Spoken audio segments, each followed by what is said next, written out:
Now, ang next step na gagawin natin is pupunta kayo dito sa www root and then i-click nyo itong CSS and then makikita nyo yung file na site.css.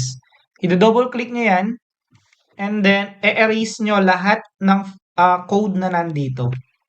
Yan. Kasi gagawa tayo ng sariling CSS or sariling design natin. Now, after that, ang gagawin natin, i-run natin yung program. Okay, wait lang natin. And then, ang gagawin natin ay i-minimize natin siya para magdalawang windows tayo dito. Okay, and then, lalakihan lang natin sila. Yan. Para nakikita natin yung changes na mangyayari during ng CSS implementation natin. Now, ang gagawin natin dito, maglalagay tayo ng dot. So, paglagay ng dot, ilalagay nyo yung footer. So, kapag tinawag natin yung footer, ito yung buong footer natin. Okay? Then, magkakaroon ka ng opening and closing curly bracket. After nun, maglalagay lang tayo ng background color. So, ano nangyari. So, lalagyan lang natin siya ng background color. So, sa background color natin, hanap lang kayo ng mga color code sa Google. Pero ito yung pinakasimpleng gagamitin natin is yung tatlong 2. So, mapapansin nyo, nagkaroon ng color yung mismong background natin sa footer. Okay? So, next naman, ay maglalagay tayo ng color. So, ito naman, yung color natin na gagamitin is tatlong F ulit. So, semicolon. Sorry, lalagyan natin siya ng colon dito na part. So, mapapansin nyo, nag-change yung color ng mga footer section natin. Next naman, kung mapapansin nyo, meron siyang spacing dito. Or I mean, nakasagad yung my shop natin dito sa line natin sa mismong footer natin. Even dito sa bottom natin or sa baba. So, lalagyan natin ng spacing yan.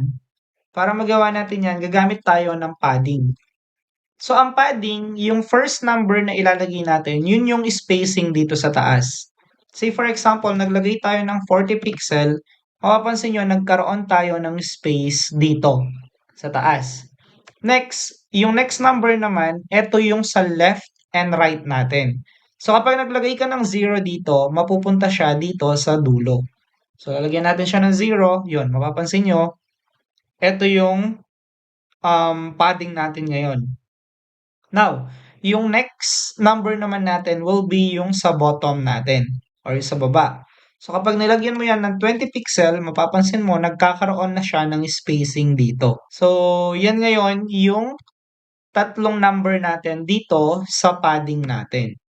Now, mapapansin nyo dito, sobrang dikit ng footer natin dito sa mga text na to. So, ang gagawin natin, maglalagay tayo ng margin top.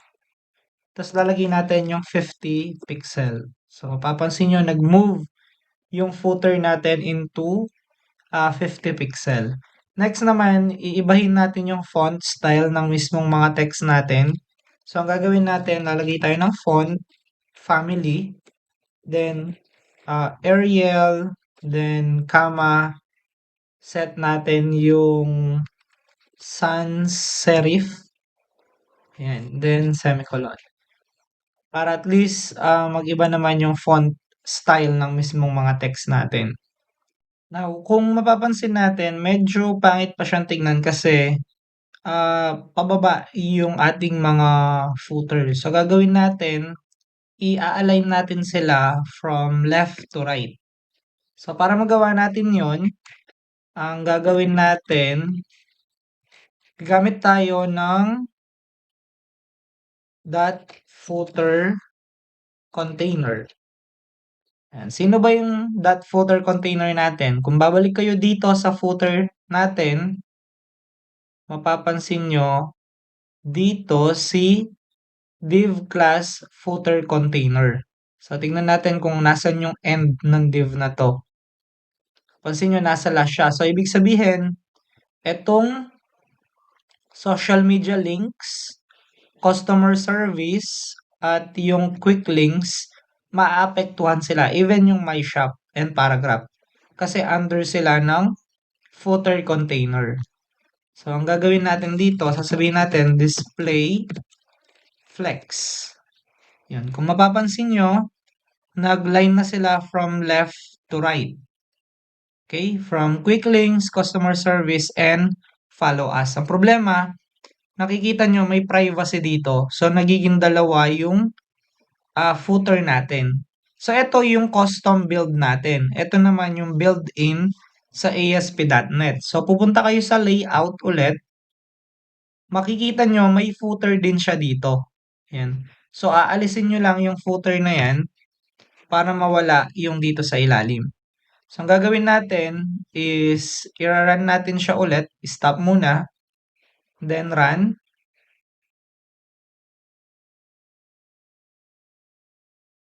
Papansin nyo, wala na yung built-in na footer natin dito. So, yan ngayon yung original footer ngayon natin, yung custom build. Okay, so after that, ang gagawin natin, magkakaroon tayo ng space in between ng mga text natin. So, para magawa natin yun, gagamit tayo ng justify content and then colon, lalagay natin yung space between. So, mapapansin nyo, medyo nagkaroon siya ng spacing ngayon. Next is, gagamit tayo ng padding. Then, lalagay lang natin dito 0 at saka 20 pixel. Yan. So, medyo umaayos na yung ating container. Next naman is, magkakaroon tayo ng flex wrap. Yan. And then, lalagay natin wrap. Yan. So, yan guys, ang ginagawa niya lang, kapag nag-exit tayo sa pinakadulo ng screen natin, nilalagay niya sa baba yung next. Pero kapag nilakihan natin yan, mapapansin nyo, nandun pa rin yung follow us natin. Pero since nagmi-minimize tayo ngayon, binababa niya automatic yung follow us. So, yun yung flex wrap na ginagamit natin. After that, magkakaroon tayo ng margin auto para magkaroon siya ng margin. Next is magkakaroon naman tayo ng max width. So, ang max width natin is 1,100 pixel. Okay. So, yan ngayon yung footer natin. Okay, next naman, ang gagawin natin ay kukunin na or i-design na natin yung footer section natin. So, that footer section, opening and closing. So, ang unang gagawin natin ay maglalagay tayo ng flex dito. Tapos, instead na wrap, ang gagawin natin, lalagyan natin siyang value na 1. Yan, mapapansin nyo, nag-iba na naman yung format niya. And then, after nun, maglalagay tayong minimum width. And yung minimum width natin, sabihin na natin 220 pixel siya. Then, after that, margin bottom. Sa baba, maglalagay tayo ng margin. Lagyan natin 20 pixel. Yan. So, yung next naman, ang i-design naman natin is yung ating H3 at saka yung H4. So, para ma-design natin yan, ang gagawin natin, tatawagin pa rin natin si footer section. But, lalagay natin yung H3 dito. Since H3 yung gusto nating i-affect. Comma, that footer, then section, this one naman will be H4 ang i-affect natin. So, open and closing tayo dyan. So, ang gagawin natin next, maglalagay tayo ng margin bottom dito. And ang magiging value niya, let's say sabihin natin 15 pixel. Yan. Then, after nun, lagyan natin siya ng color. So, magiging color niya, for example, ay F4B400. Yan. So, medyo gold yung color ng ating text ngayon. Now, kung titingnan natin dito, meron din tayong UL dito or yung unordered list natin. So, ang gagawin natin ay tatawagin natin siya. So, again, para matawag mo, Kukon mo pa rin si footer section and then tatawagin mo yung UL mo. Then, after nun, sabihin natin list style, lalagay natin none para mawala yung mga bullets natin sa mga links natin since hindi naman natin sila kailangan. Then, maglalagay lang tayo ng padding 0 dito. Yan. So, after that, ang next naman is may UL and LI naman tayo, yung unordered list at saka yung list items natin. So, tatawagin natin yan, section. So, UL, tsaka yung LI natin. Then, opening and closing naman. Then, maglalagay lang tayo ng margin bottom din. And yung value na ilalagay natin, for example, is 8 pixel. Then, semicolon.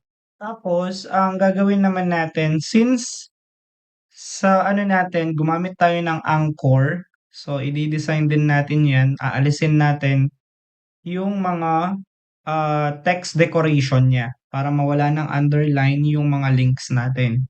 So, para matawag siya again, tatawagin mo yung footer section mo and then ide-declare mo lang yung anchor. Tapos, una, gagawin natin, papalitan muna natin ng color yung mga links natin. So, lagay natin CC, so para maging dirty white siya. Tapos, lalagay natin text decoration, sabihin natin ay none para mawala yung mga underline niya sa baba. Tapos, next is, kung mapapansin nyo, may hover tayo dito. So, lalagyan lang natin ng color para alam natin kung nasaan yung tinuturo natin. So, tatawagin natin si footer section. Tapos, since anchor yan, tatawagin natin si A. Tapos, colon, hanapin nyo yung hover. Yan. Then, after nyan, ang gagawin natin is, sasabihin natin sa kanya, color, colon, tapos yung number sign, lalagyan na lang natin tatlong F. Then, semicolon. Yan. So, nasa sa inyo, kung mapapansin nyo, nag-highlight siya ng white. So, kayo, pahala kayo anong color yung gagamitin nyo. Pero, in this example, okay na yung white na nag-hover tayo. Next is, as you all know, meron tayong link ng social links dito. So, tatawagin natin sila. Ang ilalagay natin dito is that social links. Okay? Tapos, ang social links natin associated with Anchor, kaya lalagay pa rin natin yung A na yan. Then, opening and closing natin siya. So, sa social links natin, nakikita nyo, medyo dikit sila. So, ang gagawin natin dito, maglalagay tayo ng margin right. Yan. And then, ang ilalagay natin dito is 10 pixel. So, kung mapapansin nyo ngayon, nag-move siya ng konti. Now, ang problem natin, itong copyright natin and all right to reserve is nasa left side sila. So, para maalis sila doon, gamit tayo ng dot footer at ang ilagay natin dyan ay bottom. And then, text align natin siya. So, sa text align natin, set natin siya as center. Okay, and then lalagyan natin siya ng border top. So, sa border top natin is 1 pixel siya. Yan. And then, after nun, lalagyan natin siya ng solid. Yan. Tapos, ang color niyan, sabihin natin 444. Yan. So, ito yung border top niya, meron na siyang line. And then, yung color niya kayo bahala, pero for this example, yan na lang yung color na gagamitin. Kaya, kung gusto nyo, bawasan natin siya para mag-light siya ng kaunti. Okay? So, bawas. So, nasa inyo kung anong color ang ilalagay nyo dyan. Next, ay maglalagay tayo, of course, ng padding. Kasi sobrang dikit niya. So, ang gagawin natin, lalagyan natin siya ng padding top. Then, ang padding top natin ay 15 pixel siya. Yan. So, after nun, lagyan natin siya ng margin top. So, sa margin top natin, 20 pixel. Yan. And then, font size natin, 14 pixel. 4. Yan. Sorry, hindi nag-valid yung dalawang 4. So, dapat tatlo. Kaya hindi nag-take effect agad tong mga to. Pero kung uulitin natin sila,